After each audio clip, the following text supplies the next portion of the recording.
Well, aloha, and welcome back to our Power Source series. We've been talking about what it looks like to have God as our power source. God's got the power.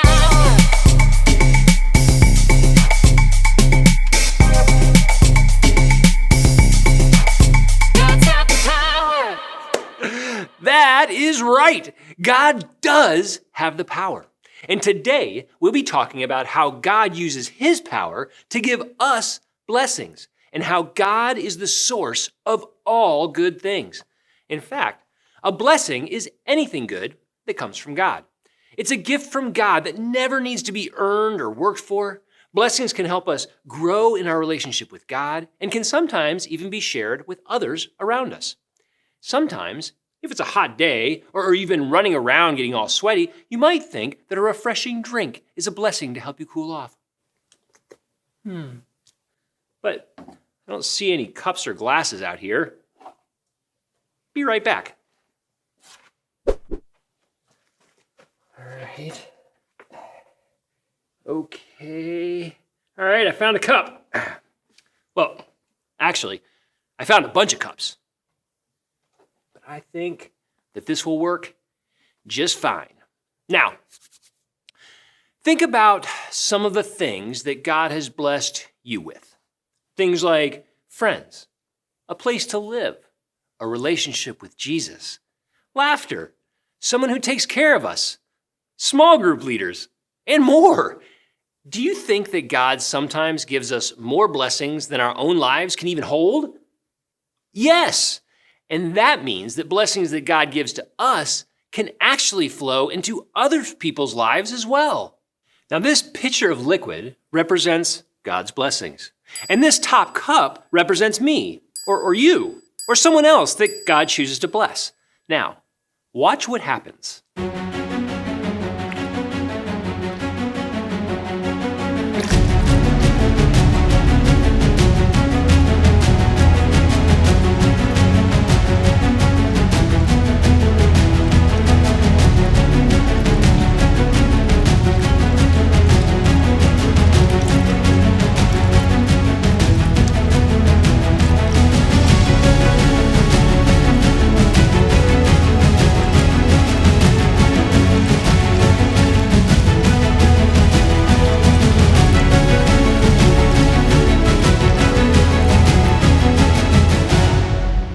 Cool, right?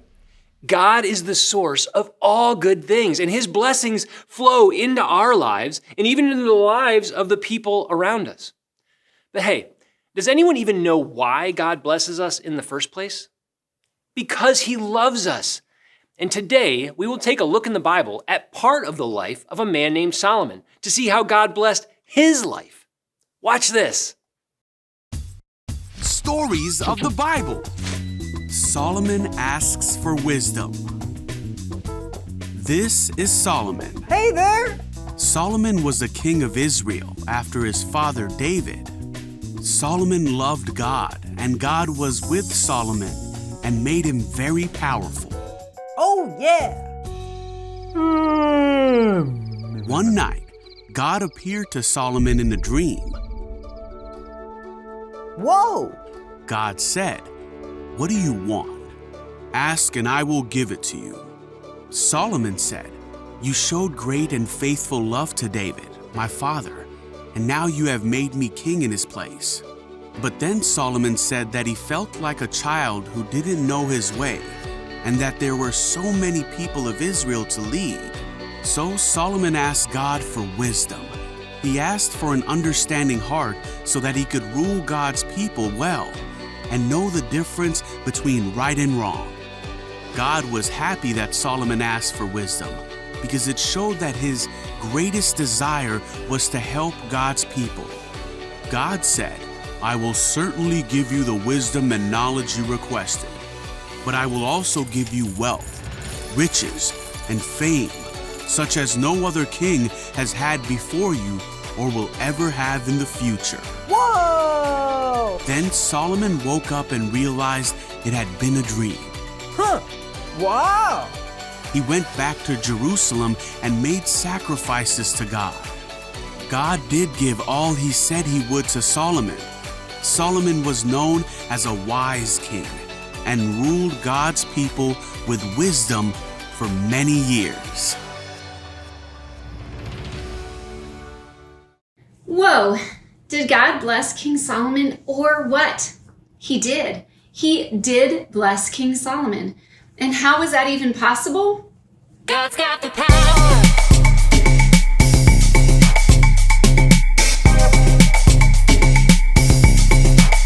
God's got the power. That's right. Because God has the power to bless in any way that he wants. But what's really interesting about today's true story from the Bible is that God asked Solomon what he wanted.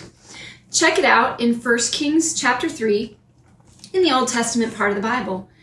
That night, the Lord appeared to Solomon in a dream, and God said, "What do you want? Ask and I will give it to you." Solomon answered, "Give me an understanding heart so that I can govern your people well and know the difference between right and wrong. For who by himself is able to govern this great people of yours?" Can you believe that? King Solomon, well, he could have asked for anything in the whole wide world. He could have asked to be rich or to have a long life or for all of his enemies to be defeated, but instead he asked God for understanding or wisdom so that he could lead God's people well.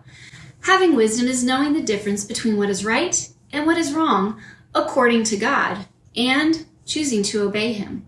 And do you remember what happened after Solomon asked God for wisdom?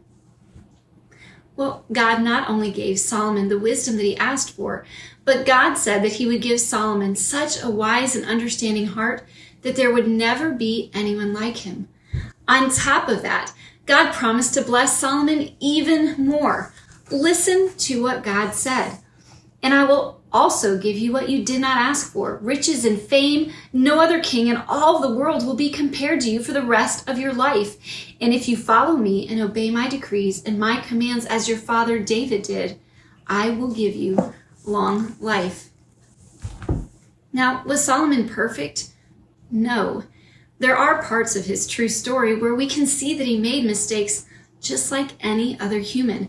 But God did bless him with wisdom and wealth, plentiful food and knowledge about plants and animals. And did you know that Solomon had 12,000 horses? 12,000!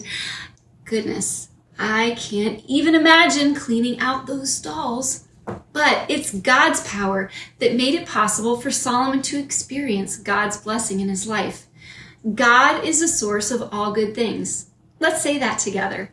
God is the source of all good things.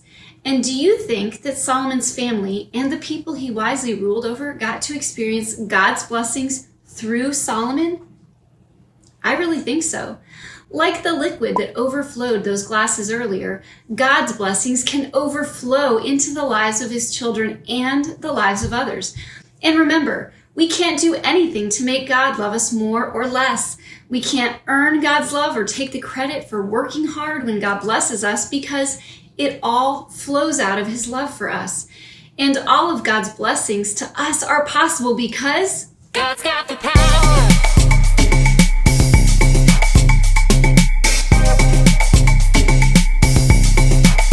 God's got the power.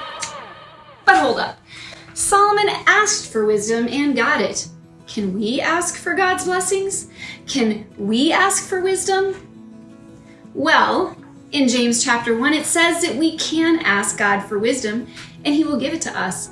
But we must also be sure that our faith is in God alone, not in ourselves or false gods or idols.